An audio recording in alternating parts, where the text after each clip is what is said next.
All right, people, it's another edition of the New Breed Podcast, the world's best new metal adjacent podcast from two dudes who are old enough to actually be there the first time. I'm one half of your hosting duo, Jay Horsecow. With me, I have my partner in crime, the notorious Tim Anderson Jr. Tim, how is it going? Great. That was really excited, Tim. Like you need some more vodka, dude. You need to really bring it out. Joining us again this week, we have our repeat guest, an regular, and a subject matter expert, Mr. Jon Detox. Jon, thanks for joining us. This is my 7th time on this podcast. Is it really? Holy I crap. assume I have to have the lead, right? I think you do.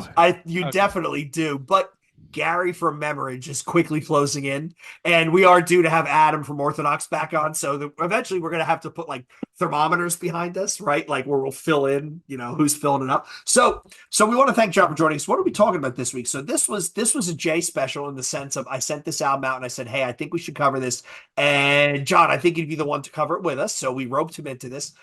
We are going to do 19. I think this is November of '96, the sequel to the Mortal Kombat soundtrack. So take a minute to think about that. We have a soundtrack that created a sequel, Mortal Kombat, More Combat. So I'm going to start off with Tim. Did you by chance own this album, have this album, be aware of this album back in '96, or was this way outside of where you were? Well, I had the first one. I did not have this one though. Okay. I did Okay. know about it though. And it's definitely very eclectic and it's definitely very interesting to say the least. I mean, even the Sepultura song, I was like, yeah, okay. I have a funny story about that when we get to it. John, how about you? Were you an OG for this, or is this a late find? No, this is a late vibe. Like Tim, I had the regular Mortal Kombat soundtrack. And I did know a few of these songs, but just because I was a big fan of certain bands on this soundtrack. So the other ones I had to kind of come in with.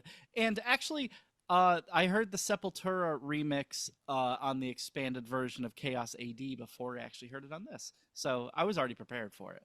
All right. So I am a legit OG. I remember buying this when it came out. I am a little bit older than you guys, just a little bit. Jim, go ahead, make the fucking Social Security joke. So I remember seeing the list of bands and going, look at all this awesome techno industrial. Like this is my thing. And then, like you, John, like Tim, I listened to it and I was like, this is good, or this is not my thing. So it very eclectic is almost the only adjective that will describe it, and even that is probably a gross understatement. Yeah, So it's definitely, yeah. it's out there. So I think we should probably back up and give people a little bit of the history, right? So the first Mortal Kombat soundtrack sold like bonkers. I don't remember what the actual sales numbers were, but it was something really high. It was definitely over 1 million. It was so high that they said, hey, we should do another album. We should do another soundtrack type album. And I think by looking at the artists, I think they were going for a weird mix of what was trending at the time. Obviously, new metal was on its way up. They were grabbing some industrial. They actually grabbed some of the big beat house music, which I thought was really interesting. And then they grabbed some sort of obscure stuff, which I for somebody who's, Tim, we just did an episode on mixed bills, and we probably discussed this with you, John, right? How mixed bills are the coolest bills to attend. This is the soundtrack equivalent of a mixed bill. Yeah, no one wants to go to a festival and see the same type of band 8 times.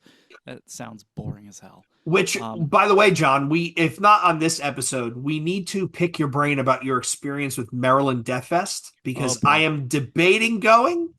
Definitely go. That is one of those 3 days of the most ear-splitting shit you can imagine. Like we'll talk. We'll talk. Yeah. All right, real quick. The first one went platinum with 1 million. Yeah, it makes It sense. peaked at number 10 on the Billboard 200, and then year end it was 145. It also sold platinum in Canada with 100,000. So yeah, it sold very, very well. So I see why they wanted to do another one. And for that era, that's also really good because that's before the time of illegal downloading and everything. So they did very well by getting to 10. I mean, Yeah. I remember that first one, right? It was Sister Machine Gun, it was Fear Factory, it was Napalm Death, Napalm Typo Death, Negative. and that was Napalm from the Diatribes era, right? No, Fear, Emptiness, Despair, because it's Yes. Twist the Knife. Yes, that was it. That was it. I mean, and it was really it was a cool mix. I think Biles on it, I think. Did Yes. Bile have a song? Yeah. We should do a deep dive into their discography. It'll just be me ranting for like fucking 2 hours. No. But yeah, very much an interesting mix. And then they made a sequel to a soundtrack that went platinum, which is kind of impressive. So we're gonna bounce around a little bit. So we're gonna start with Hold on, another one. one. Sorry. The first platinum EDM record is the Mortal Kombat 1995 soundtrack. That is recorded as the first platinum EDM record. Huh. Also makes sense. Yeah, it Yeah. definitely does make sense. That is insane. So while you guys are talking, I'm going to find out the sales of more Kombat. Just go ahead. Okay. So we're gonna bounce around a little bit. John, you brought it up first, so let's start with Sepultura Chaos BC, which is the Refuse Resist remix. You Um, said you heard this from a what was it the Chaos AD yeah, extended version? yeah, it's Okay. yeah, because there's a few bonus tracks and there's remixes on the end of Chaos AD. I did a few notes for every song. I this one I thought was pretty fun, and like it's pretty fun for what it is, which is obviously just a remix of a song that already exists. Hmm. But sonically, it sounds like a cross between Sepultura and like Astro Creep 2000 era White Zombie, with the Fair. use of the sampling and then the just like the repetitive like almost dancey but not quite like drum patterns like mixed with Max just occasionally yelling. Um, Which is but basically a Soulfly live set, but continue. yes. Um, but yeah, no, it like it works for what it is. It's not. It doesn't try to be too much. It's not trying to break the mold, but it strangely fits, especially when you consider that Max would go on to do Nail Bomb. And while that was industrial metal in a different way, it wasn't like the synth heavy like danceable industrial metal. It Hmm. was just like straightforward chunky riffs. But yeah, like you knew Max had it in him anyways. So yeah, it fits. Speaking of that, that Nail Bomb Dynamo set is probably one of the best sets that Max has probably ever played in his career. I watch that thing on YouTube all the time.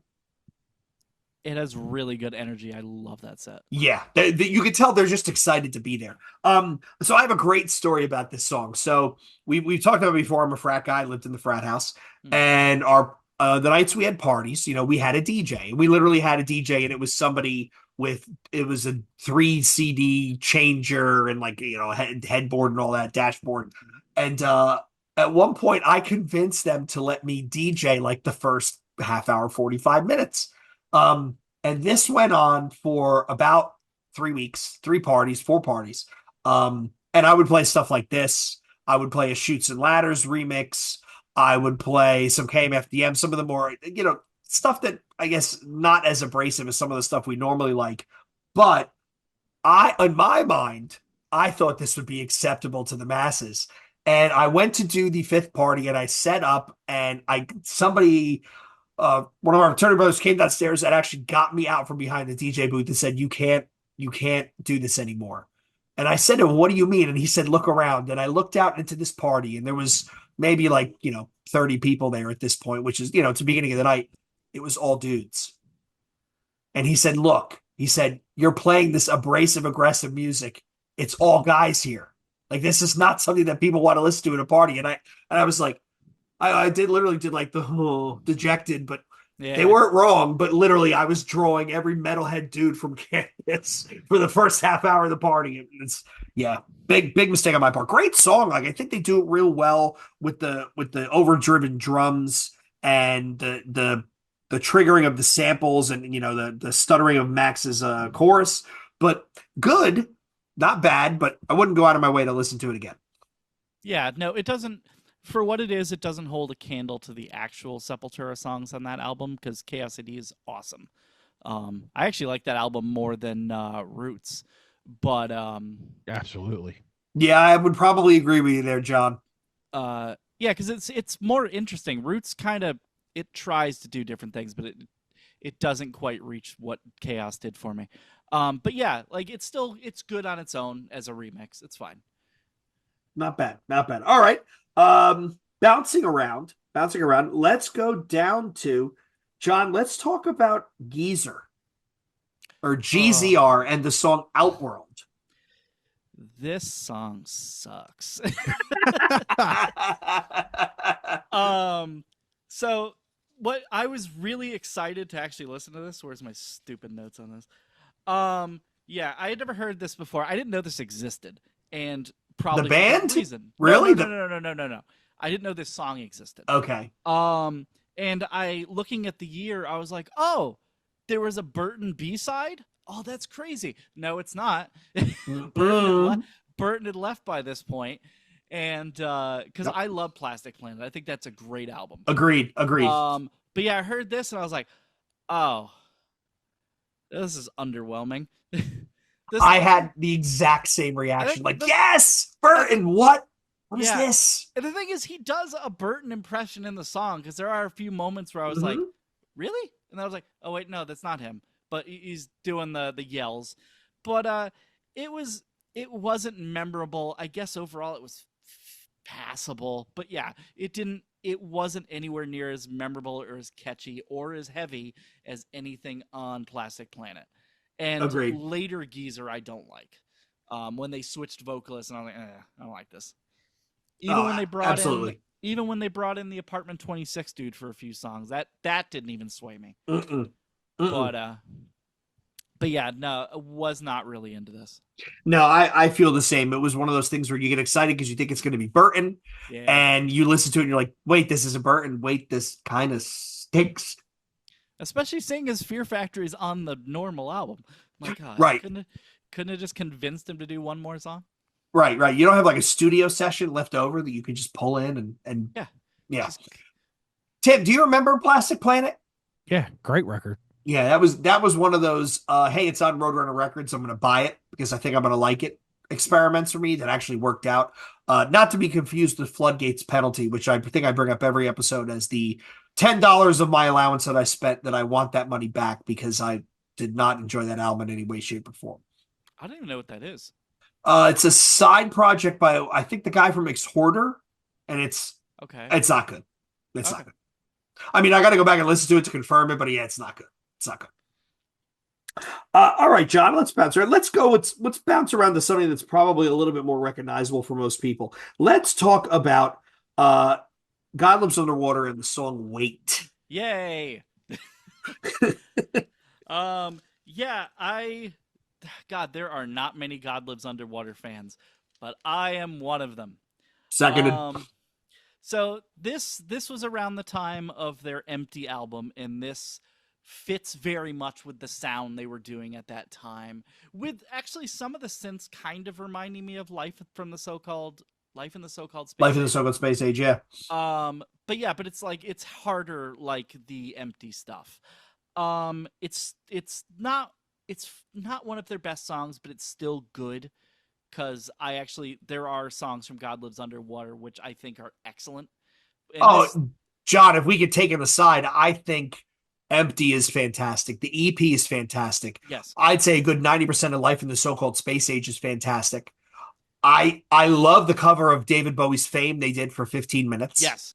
And if it had a better production, Up Off the Floor would be great too. Right. Well, the one that they released was basically scrap masters that they found. That it wasn't the full album. Yeah. Yeah, no, because like you listen to it and it's like you hear like crackling and stuff, and I'm like, oh, but the songs are good. It's just they weren't given the love they deserved.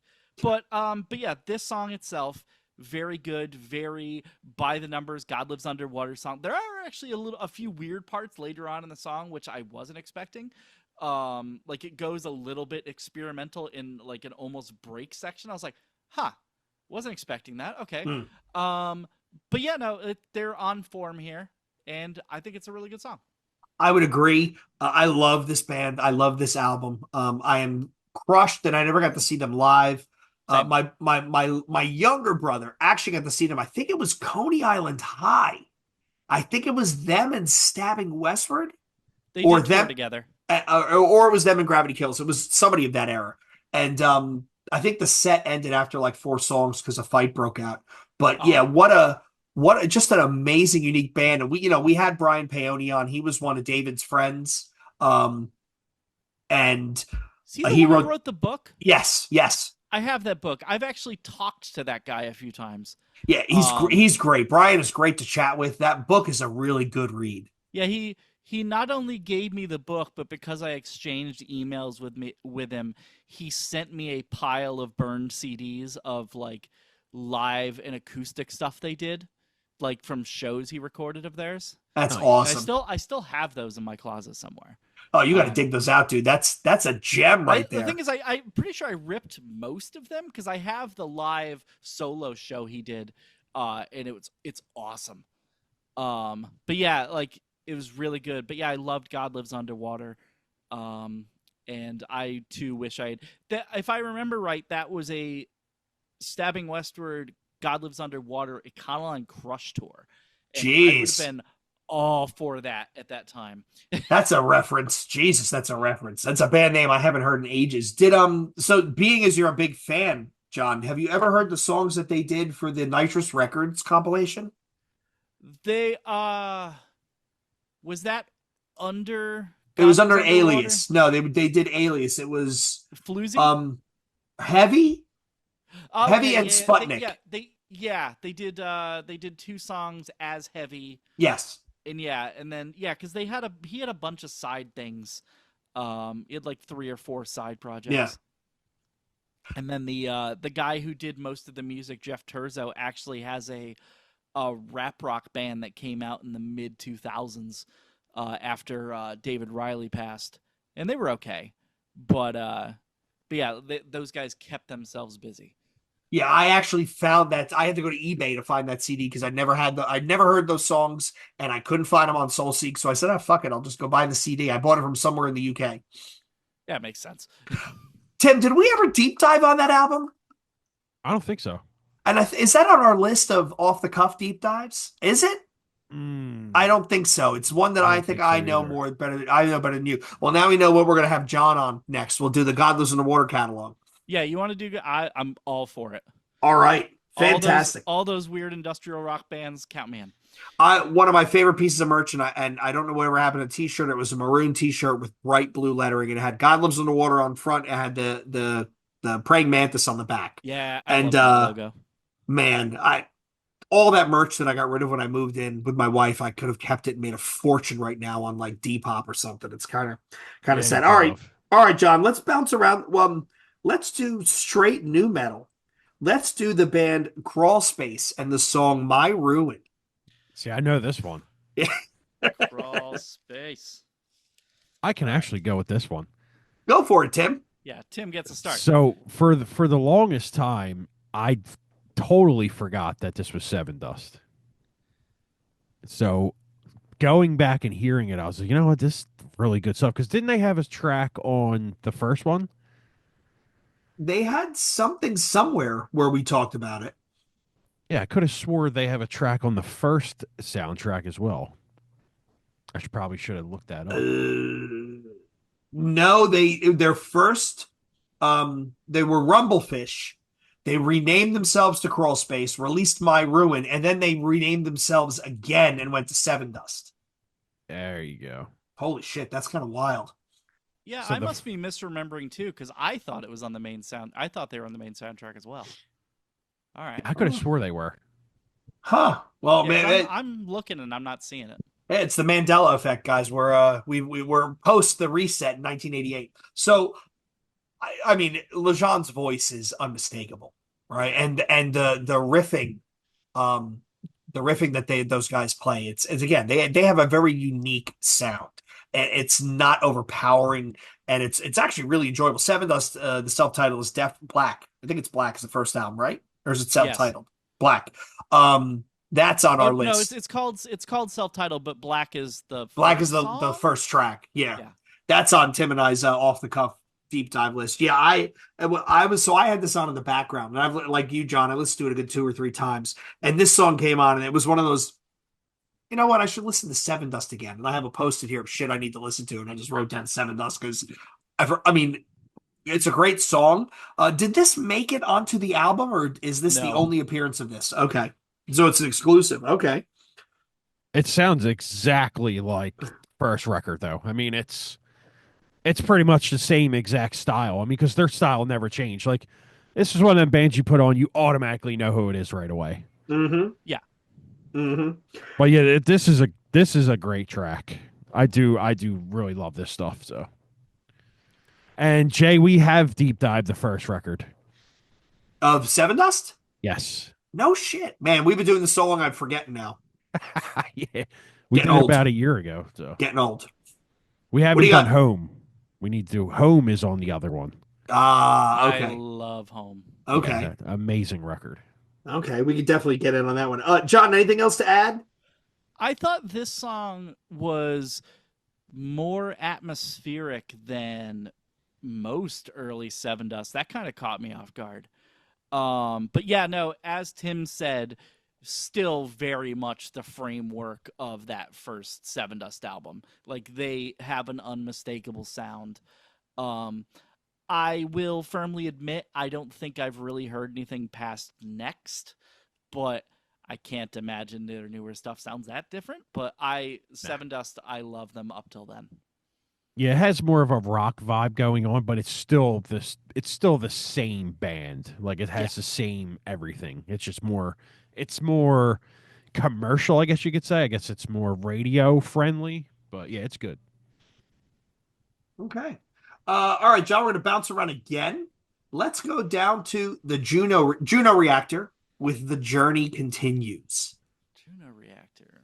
What was Juno Reactor? This is, I think, the last track on the album, if you don't count the one that was on the cassette. I did put one note for the one that was on the cassette, and I just wrote pointless. That shit sucked. But yeah, Juno Reactor. I don't think I'll ever be a proper techno fan. It's just not going to happen. But So industrial, you're good with, but techno is a step too far. Okay. the thing is, like, it's a lot of techno I hear, and I'm occasionally thrown for a loop, but a lot of techno I hear is very based around repetition, and it doesn't have enough variety to hold my attention. But for a Juno Reactor, I think the stuff that made it more interesting for me was that there were guitar elements in there. There was a bit more diversity than a couple of the other techno-y songs on the album. I thought the builds were actually quite good. Like the few parts where it got weird, and then it did like the build up, and then like the punch was a little bit better than other ones where there's other songs on this album where like the buildup goes into another simple dance melody, and I'm like, yeah, okay. But yeah, so I thought the Juno Reactor was more interesting. Okay, fair enough. Fair enough. You're right. This is a techno that's indicative of the mid to late '90s. Very much in the vein of what the record labels were. At this point, Cobain is gone. At this point, so the record labels are struggling trying to find what the next big trend is, and techno and ED, what we know is EDM or whatever. That was going to be. It was something that they tried, and this is one of those bands. This song isn't bad. I like some of their other stuff. They had an album which was more world music influenced, so it had almost like a bossa nova piece to it. There was some conga stuff with it. I thought that was really different, differentiating inside of that genre. But yeah, I mean, you get to a point where it all comes off as four on the floor dance music. So it all starts to blend to each other. Yeah, and I think that's a lot of my issue with that type of music. Where That's fair. That's fair. Okay. Okay, so let's get off of Juno Reactor and let's go to another song with actual guitars, Killing Joke with Drugs. Yes. What did you think of this, John? Look, you give me 90s Killing Joke any freaking day of the week. Like what's the oh my god, I can't remember the name of the 90 album. Exterminate something or other. I can see the cover in my mind's eye. It's money is it has money is not our god on it. Um, but yeah, the one from 90, Pandemonium from 94, Democracy from 96, and then all the little B-sides they had, including Drug. Hmm. Yeah, they just had a fantastic sound, and they still do. Time will tell if they release anything more after the deaths. But Right. but yeah, no, I love this sound, and this song is great. Song is just super indicative of the Killing Joke sound around the mid '90s. It's got their Hmm. weird kind of industrial rock, kind of industrial metal, but still really catchy, but really angry because they just got angrier as they got older, which I love.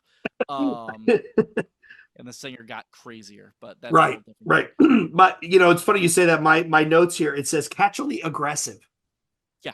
and it That's is. that's it's kind of Killing Joke's modus operandi, like just catchy fair, aggressive. fair. I'm not really sharing anything with people that it's ground gripping. But I love the use of there's just enough electronic aspect of it to make it Yeah. fit on this album. But it's definitely abrasive and aggressive and almost shreddy in certain spots, and I really really enjoyed that. Yeah, this is the period of time where they were really experimenting with that. Like they were adding more, especially on Pandemonium. Like they had the heavy Hmm. guitars, but they had a lot of synths going on, which they previously had synths, but not like this. Right.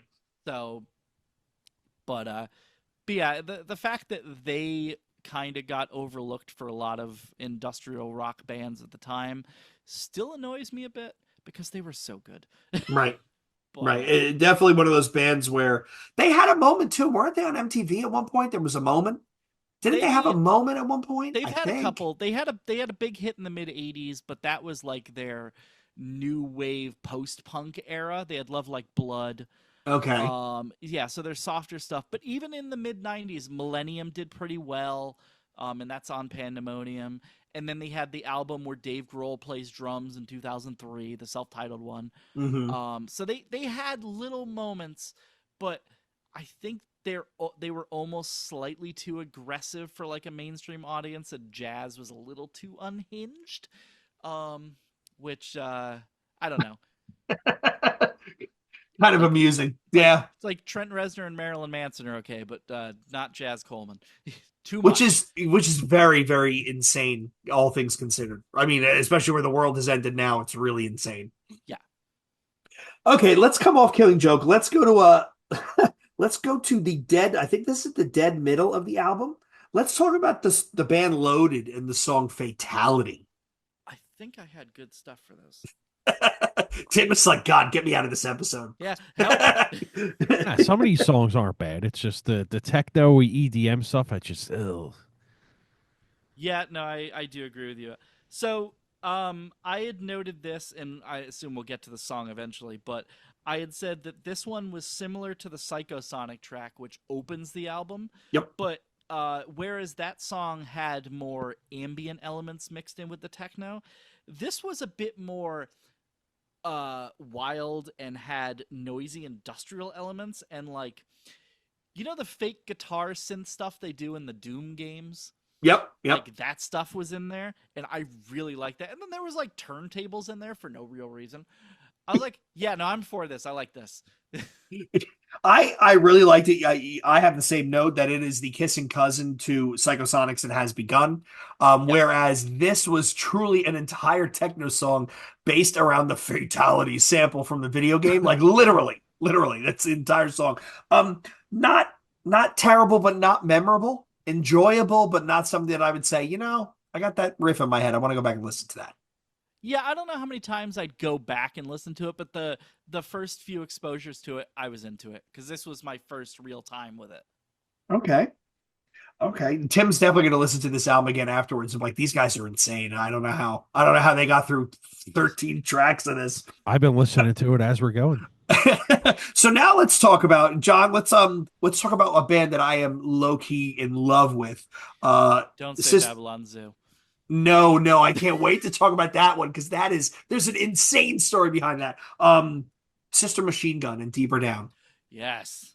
Yeah, no, I love Sister Machine Gun, and this was also another band where Hmm. it was the right era because they had Burn on the main Yep. soundtrack, which spoiler, Burn is better than this song, but this song's still really good. Yes. Yes. Um, and it fits in.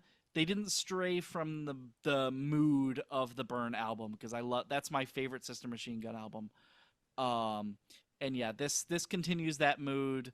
Very almost sultry industrial rock because of the guy's voice, Hmm. but as not quite heavy but hard in parts. But that's just kind of Sister Machine Gun's thing, and they do it very well. Yes. They've been doing it really well since they stopped trying to copy Nine Inch Nails on their first album. Yes. Yes. Because God, does that sound like Pretty Hate Machine? Yeah, the first one was at Sins of the Flesh, not Yeah, great. They got better with torture technique. Torture Technique is good but hard to listen to at points. Yes, and the third album, Burn, that's I Yeah, really think where they found their niche, and I like your usage of the word sultry because when Tim and I did, I think we did a deep dive on the soundtrack. This is music to have sex to because of his voice and the slinky beats and it's kind of just like bubbling. and The sensuality is bubbling right below the if surface. you've never listened to the actual album, there's a couple songs in the album that have saxophone on it, and it's like, Hmm. but it almost becomes like this weird industrial jazzy thing, and his voice really suits it. Yeah. But yeah, it's they also do a very okay cover of AC/DC's TNT on the album. Um, but yeah, no, his yeah, Sister Machine Gun, very good. I really like this song. It should have been on the main album. Hmm. Hmm. Yeah, and they were putting stuff out up until 2015. I did a deep dive on the catalog. Yeah, you're right, John. The early stuff is not a fun listen. It's They very much like ooh. they disappeared for a while, and yeah, they came back with an EP out of nowhere. Hmm. Them and Machines of Loving Grace just reappeared out of nowhere within the last couple of years. I was like, Jeez. okay, sure, give me new Machines of Loving Grace. I'm for it. I don't know what they I sound like now, but Yeah, I mean, the only song of theirs I can pick out of a lineup is the stuff from the Crow soundtrack. Like Golgotha Tenement Blues. yes, yes. Okay, so people check out Sister Machine Gun. This is good stuff. All right, John, since you brought it up, no, we can't do that one yet. Let's go to I'm gonna butcher the pronunciation of this band. I want to say is it Cubanity? Cubanate. Cubanate. I it was one or the other. With oxyacetylene. Thoughts on this one? You know what? While you're gathering your notes, I'll go first. Yeah. This is very much to me in that mid 90s industrial sound. It's four on the floor. It's got a sound and a tempo that everybody ripped off.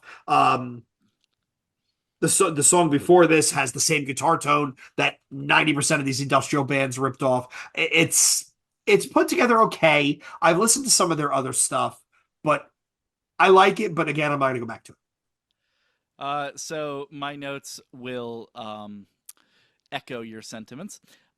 Cubanate tends to sound like they either really want to be Killing Joke or Ministry, but aren't good enough to pull it off. And a repetitive track from the Pitbull Daycare of industrial metal. If you Fair don't know enough. who Pitbull Daycare is, that's your answer. Yes, and that man, what a reference that is. Jeez, we're gonna send people deep diving on that one. So while we're here, John, while we're this far down in the catalog, let's go to the song before, ChemLab. This was Exile. I think this was an edit, right? This was a remix. It's a remix, and I don't know why they picked this song, because that album is actually pretty good. Is it Burnout at the Hydrogen Bar? No, that's the first album. This Okay. is from the second one, East Side Militia, where Okay. they started to grow their sound a little bit.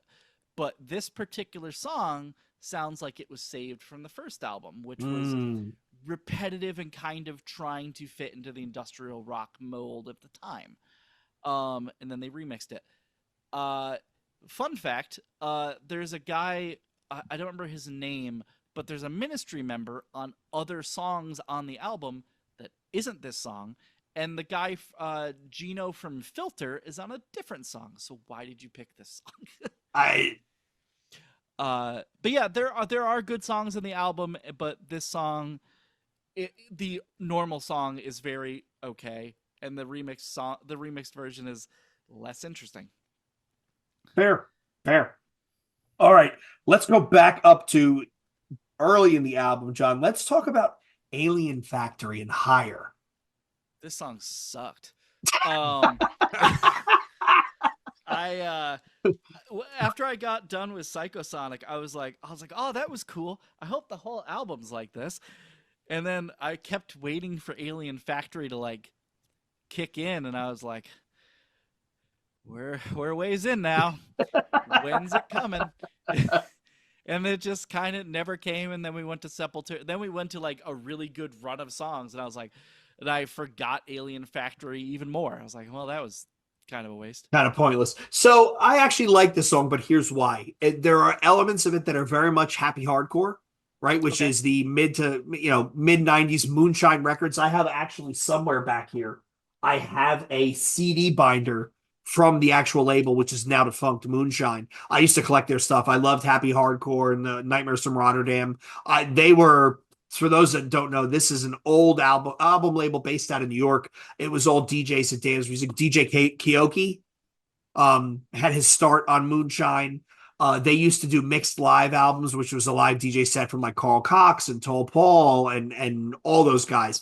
And this is very much in their happy hardcore vein that I really, really enjoyed. It took me back to doing stuff I shouldn't have been doing underage, first job out of college. It's, for me, the nostalgia bit was enjoyable, but unless you have that nostalgia attachment, I can't see anyone going, I really want to listen to Alien Factory. Yeah, no, I had never heard that name. Like I had heard the name Juno Reactor before this. Okay. But no, I'd never heard Alien Factory mentioned ever. And I probably won't again. No, no, yeah, those are two words you're never probably going to utter in sequence ever again. So, speaking about two words you will probably never utter in sequence Mm. again, John, let's talk about Spaceman from Babylon Zoo. Fuck, this song's so bad. Um, it's God, it is, and I've heard like from exploring industrial rock to like find all these like underground bands because I'm like, there's got to be more good stuff. This is one of the most tepid industrial rock songs I've ever heard, and I've listened to Zeromancer. Um, God, it has so little energy, so little heart. It doesn't even work as like a pop song.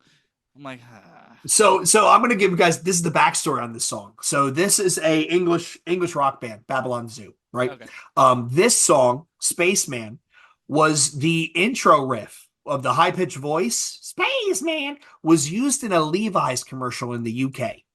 Okay. That intro riff, right, with the like kind of like dancey beat in the background, was used in a Levi's commercial that shot this band up to number one, right? This single was a number one single, which is funny because if you remember that part of the song, John, and then you remember what the rest of the actual song is like, it is antithetical Yeah. to that high-pitched geeky techno. It's a slow, droning grunge song. It doesn't fit. It doesn't fit at all. No. And Like I thought I had grabbed the wrong song when I was looking at it. I was like, look at your phone. Like, is this right? what did Jay send me? Is this the And right thing? I was like, no, it's the okay. It's they're ostensibly terrible. If you look up their Wikipedia page, it's kind of funny. They were truly a one-hit wonder. The rest of the album was a dud. They put out a second album, it was a dud, and they have gone down in history as a true. This is back when, and I think I think it still happens now. A song on a commercial that gets enough people paying attention can move units on that song. And you think about some of the stuff with Well, nowadays it's like if you get a clip in like a TikTok thing, yes. you can move it that Yes. way. Yeah, same equivalent. But I actually tried to listen to some of their other work, and this by far may be one of the best things they've ever recorded. And that's not good. No, we'll keep that between us. We only got a couple left here, so let's talk about probably I would say this is probably the biggest name on this album, Crystal Method with "Come Together."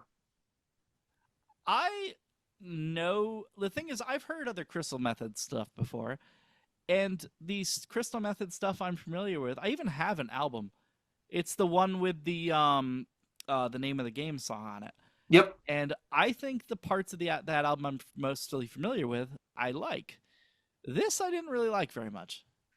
This is very much early in their career too. Okay, yeah, I thought this it was better than Alien Factory. It was better than Babylon Zoo, regardless of the fact that it's very different. It was better than the we haven't gotten to it yet, but Good Run Gut. But yeah, it was just it kind of plodded along, doing its dance thing, and I was like, "This fine." It as background music, perfectly harmless. Didn't annoy me. It was just kind of there, and that's pretty much Fair. it. No, that's fair. This Crystal Method is exemplary of that big room, big beat techno that was becoming all the rage in the late 90s, right? Mm. So you had Crystal Method, you had the Chemical Brothers, you had Fatboy Slim, you had that one Moby album, which was fucking everywhere. You had Low Fidelity All Stars. You had all that basically British big room techno. Yeah, Not this. I would agree that this isn't their best work. Fluke, right, with Atom Bomb, which was in the Matrix, right? Not their best work. Not terrible though. Decent enough to listen to. But you can definitely tell that this was compared to your point, comparing this to some of the other stuff on the album. You can see why they had a little bit more of a commercial push. I'm not saying appeal, but more of a yeah, commercial push than some of the other stuff on this album. yeah. This also this is a song that where I just said background music. It would work well in a movie. And I know this isn't the movie soundtrack. This is the follow up to the movie soundtrack. But this would work well in like a background situation, like in a movie. Fair. So to that, it fits on a movie soundtrack. 2 and 2 get 4 at this Yeah. point. All right, John, we got 2 songs left, and you just introduced this one, so we're going to go back to it. Good Run Gut with Fire Thing. It was all right. Um Another example of sultry vocals, but this time female. I thought the vocals were cool. Um but the music itself kind of didn't really do all that much for me. If it had something a bit more, something that was a bit more active, something more going on in the Okay. background, then maybe I could have felt more engaged, but I felt very disconnected by it. Uh, and whereas the vocals did fit that, they would have risen up better had there been more energy in the actual music. I If you had said to me, Jay, play me something that sounds like mid-90s techno from Germany, this is it. Okay. Like this is the poster child for that. There are some moments which are almost happy hardcore. Again, like John said, this is a female DJ. She was actually in Einstürzende Neubauten for a little Oh bit, which is God. kind of amusing. Yeah. She is still making music. Good for her. So God bless her. She's still making music. Tim, skip this song. You don't need to listen to this one. Your ears will thank you. No offense to her. Like God, again, God bless her. But yeah, so I think we've only got like 1 or 2 left. The another interesting thing about this album is Tim and I have had this conversation. I think we might have been with you, John, about the idea of exclusive when it comes to soundtracks. So I'm a big believer in bands. If you're going to record, you record an album, you release 10 songs, right? You probably Yep. are typically have 2 or 3 that were good enough to be on the album, but you ended up cutting. I love when bands turn around and say, okay, this B-side's going to be a Japanese only track, and this Yeah. B-side's going to go on this soundtrack, and we're going to give this for this comp, right? Like, I love that. And Back I when bands wish, used to release singles and then you get yeah, extra songs in the single. I wish more bands, I'm gonna call them out, particularly in the metalcore world. They have albums that are chock full of songs. Cut 1 or 2, keep it in your back pocket. And the 2 examples I'm going to give both from this year. I think the new Boundaries album is one of the best things they've ever done, but it's a very long album. I would have cut a song, if not 2. Same thing with I can't wait to talk about this in our albums of the month for September. The new 156 Silence album is a big album. And big in the sense of this sounds like something that should be huge. It should play in big rooms. These guys should be popping off. But again, it's a long album. So I wish more bands would err on the side of the hardcore caution and keep a track or two back in your back pocket. I mean, Orthodox is great at this. They always have a couple of B-sides floating around somewhere that they'll just release. I wish more bands would do that. And they're like just as good as the record. Yes, yes. So like almost like a Steal This Album from System of a Down, where they had an entire second album written of just B-sides that, and some of those are some of their best songs, right? Intervision and what was the IEAO AIO or whatever. I don't know. We talked about it with Adam. Yeah, that's I mean, maybe I'm showing my age here, but that's the stuff I prefer. All right, I think we have the last one, John. This is the opening track of the album, Psychosonic with It Has Begun. This album or this song fits it's a perfect example of why this album exists. Because it's literally just techno with a good beat and just samples of the movie. And I don't think there's any video games. I think it's just the movie stuff. Yes, yes. And yeah, I love that shit. It's fine. Yeah, this was fun. I mean, it opens with the "It Has Begun" like sample. Like, I mean, what more do you want, right? Again, taking this, backing up and viewing this in context, we are talking about an album that is a sequel to a platinum selling soundtrack. I mean, how else are you going to nab everybody in the first 90 seconds by what better way? How else would you nab someone in the first 90 seconds by better than including a sample from the actual movie? Yeah. Works perfectly. So, John, I'm going to ask you, on a score of 1 to 10, where would you score this album? If it was 9 tracks, it would be That's fair. Legit, like, because if you stopped at track 9, I'd be like, oh, 9 out of 10, we're good. But taking into consideration everything, 7.5 out of 10. Because the thing is, the good stuff is really good, but the bad stuff is kind of sucks. I would. So it's very much the tale of the, two sides to a coin. It's like, all right, well, I mean, and you got your lukewarm stuff in the middle, but yeah, no, like, you can't have the duds. And I would agree. This is definitely maybe one shot over par.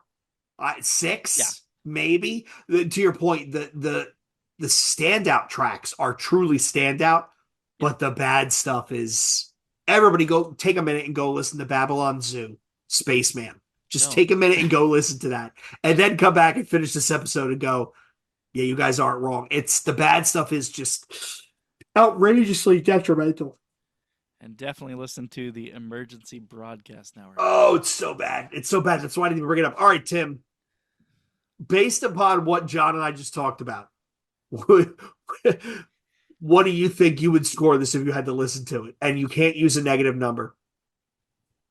A 3 out of 10. That sounds about right. That sounds about right, because this is way more John's wheelhouse. No, that's fair. It's fair. Yeah.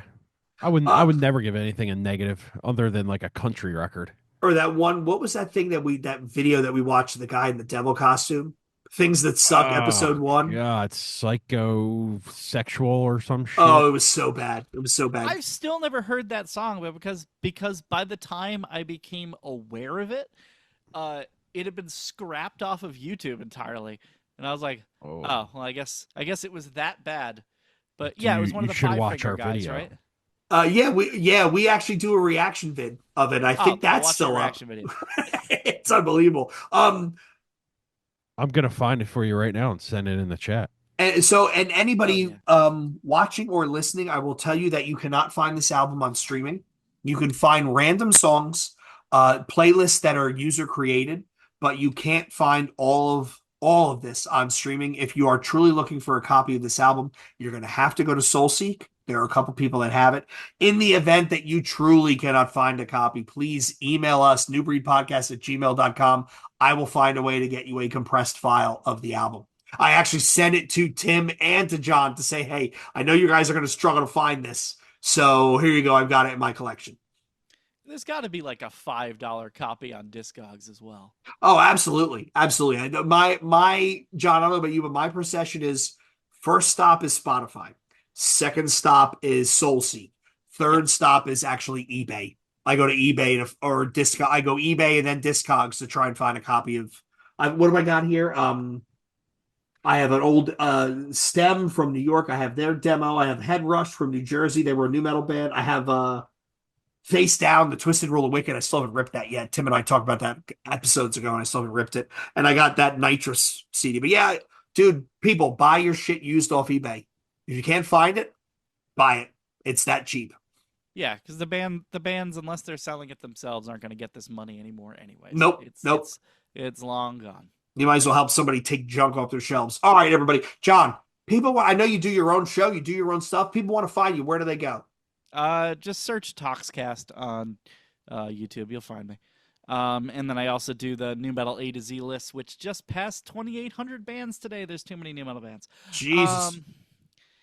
Yeah, that's kind of it. Like you can find me on the internet. I don't hide.